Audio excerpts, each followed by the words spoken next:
Oh bacha bilanga ko kusama. Ba fanfare ko beto papa. Oh bacha bilanga ba mona sengo. Butilongilanga mukachedi bu. Tango to tera na kati ngomba. Bana bazole soba mama. Ba ko balingo shanje bizana bango. Basaka ne sengo. Kasi boba. Kasi ba oyo balingo ko shanje bizalite. Kuizanga mudia. Baya kaka mpona nini ko cha. Koya ko baby sa respect. Koya ko sala. Kanga nganzi ye. Setata nunga kanunga. Kasi papa lo. Heve nunga kaka. Kanunga. Swami na kunseta di solo kamena. Swami na kunselangu solo kamena. Asiami swami na munsenti. Swami na mubivinga solo kamena. Achache mama. Papa na mama. Ngalu visi die. Est-ce que vous comprenez? Jadi dimeni kunkumuka di choki di kusulu. Libanga kwa uti likolo. Munje tikumba. Jadi libanga soya. Dudu chadi kwini na luwakila. Libanga Kwani luwakila.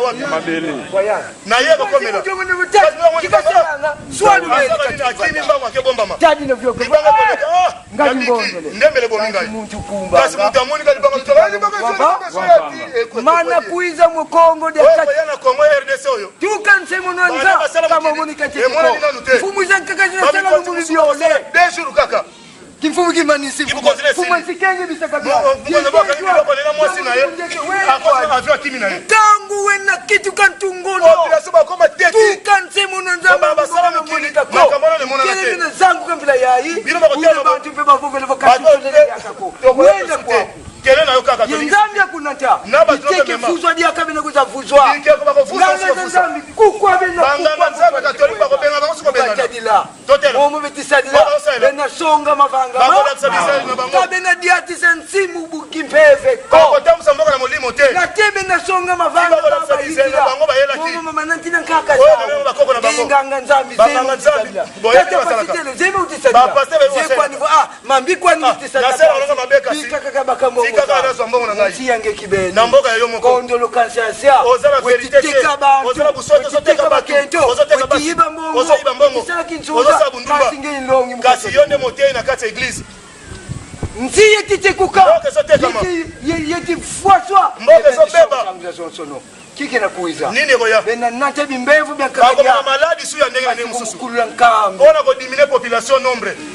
Kimbo evoke ko kana munikina. Maladi wale ko moya kutekisi te.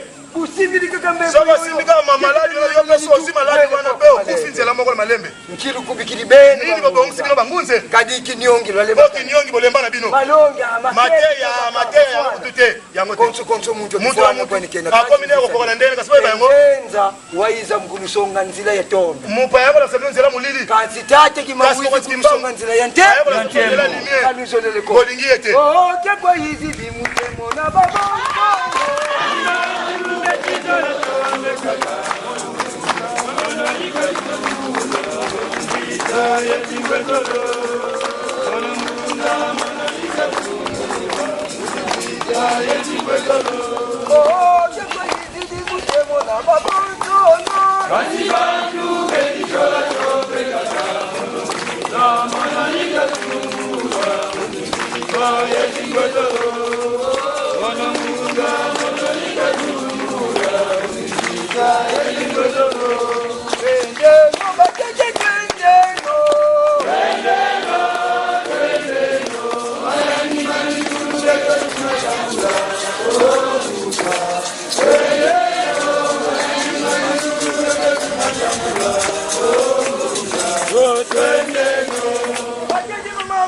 Mama.